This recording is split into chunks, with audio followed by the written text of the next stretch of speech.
Para sahabat pendengar yang baik, hari ini kita akan membahas tentang biografi murid-murid Yesus. Ke-12 murid Yesus. Yang pertama adalah Simon Petrus. Nama lahir asli Simon Petrus adalah Simon. Kata Petrus ditambahkan kemudian oleh Tuhan Yesus, yang artinya terjemahan Yunani dari kata Kefa, bahasa Aram yang artinya batu padas atau batu karang. Simon Petrus dilahirkan di Betsaida, Yohanes 1 ayat 44. Ayahnya bernama Yona atau Yunus, dalam Matius 16 ayat 17.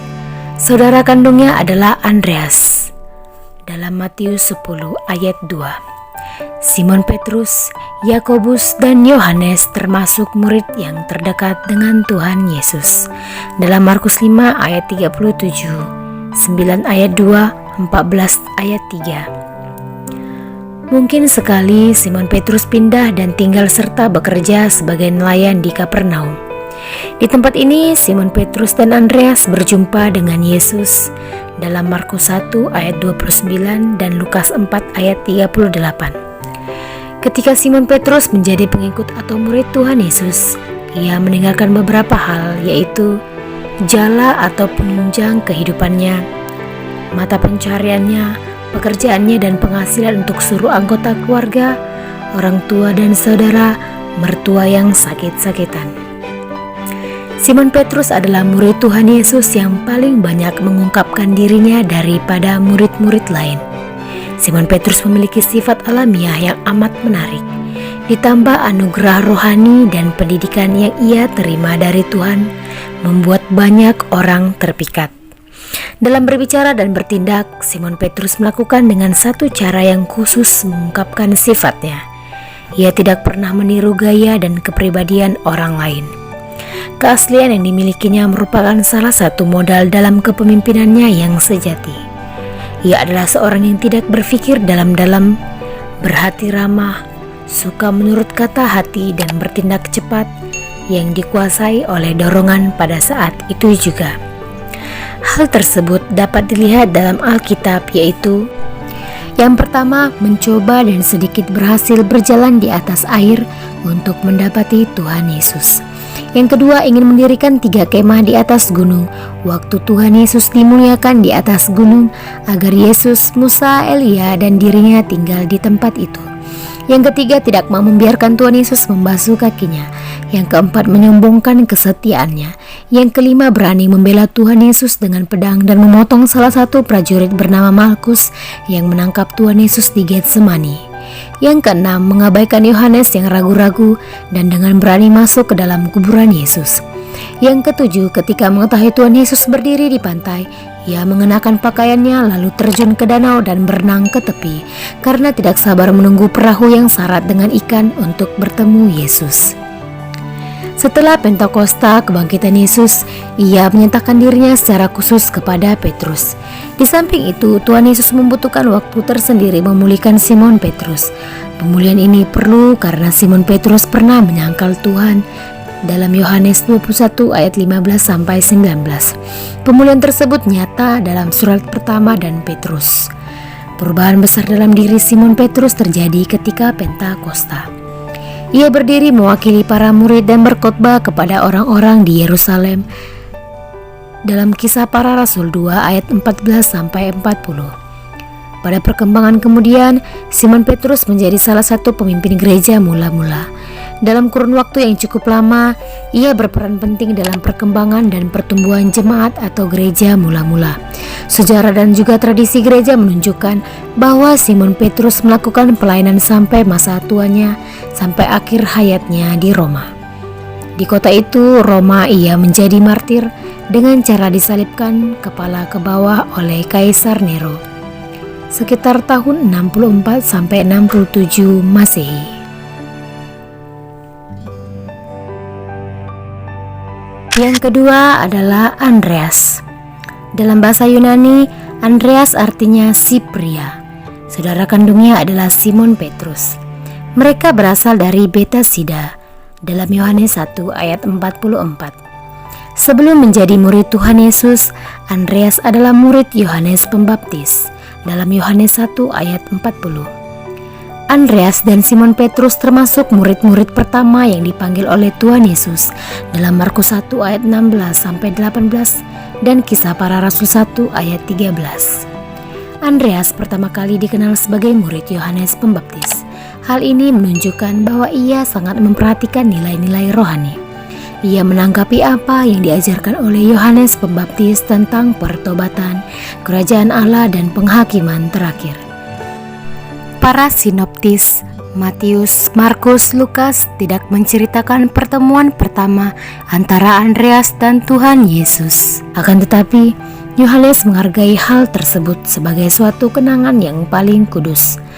Alkitab menunjukkan bahwa ketika Yohanes Pembaptis menunjuk bahwa Yesus sebagai anak domba Allah yang menanggung dosa manusia, Andreas dan Yohanes berpaling untuk mengikuti dia.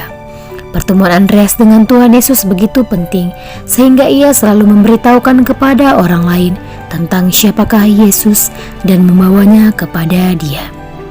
Membawa saudaranya sendiri Simon Petrus kepada Tuhan Yesus, Andreas mula-mula bertemu Simon saudaranya dan ia berkata kepadanya, "Kami telah menemukan Mesias," artinya Kristus.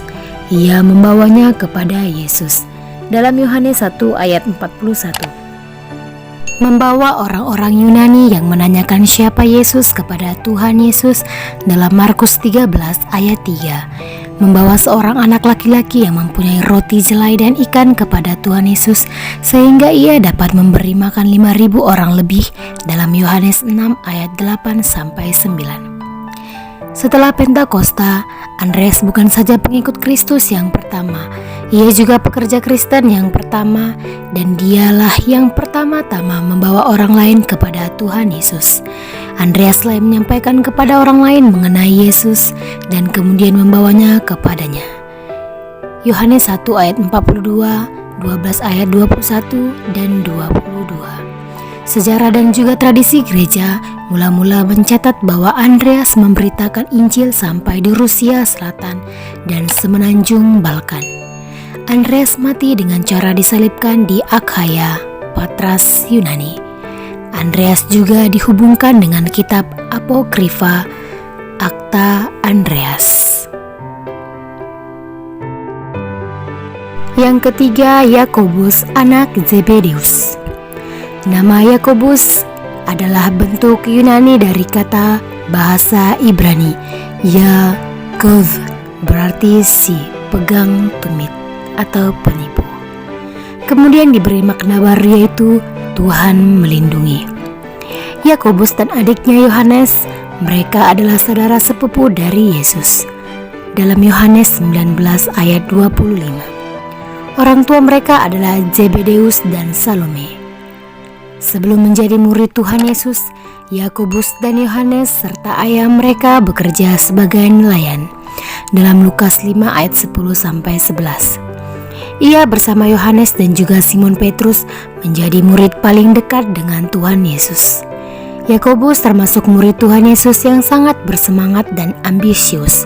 Bersama Yohanes, mereka berani mengungkapkan pikiran yang cenderung mengabaikan dan merendahkan orang lain di sekitarnya, sehingga diberi gelar anak-anak guru atau Boanerges hadapan Tuhan Yesus antara lain. Yang pertama duduk di sisi Yesus jika kelak memerintah sebagai raja dalam Markus 10 ayat 35-45. Yang kedua meminta izin kepada Yesus agar mereka menyuruh api turun dari langit dalam Lukas 9 ayat 51-56. Yang ketiga, Yakobus, juga Simon Petrus dan Yohanes menjadi saksi penting dalam pelayanan Tuhan Yesus, antara lain ketika kebangkitan anak Yairus, Yesus dimuliakan dan perubahan wajah Yesus di atas bukit menjelang kematian Yesus disalib. Yang keempat, walaupun Yakobus, juga Simon Petrus dan Yohanes termasuk murid yang dekat dengan Tuhan Yesus, ia tetap mempunyai temperamen yang berapi-api dan juga kasar. Setelah Pentakosta, Raja Herodes Agripa pertama pada sekitar antara tahun 41 sampai 44 Masehi. Dalam Kisah Para Rasul 12 ayat 2, ia menangkap Yakobus dan dibunuh dengan pedang dipancung sampai mati. Kita telah mendengarkan ketiga murid Tuhan Yesus, yaitu Simon Petrus, Andreas, dan Yakobus anak Zebedeus. Selanjutnya kita akan membahas biografi tiga murid Tuhan Yesus selanjutnya di bagian yang kedua. Terima kasih kepada sahabat pendengar yang baik yang tetap setia di channel ini. Tuhan Yesus memberkati.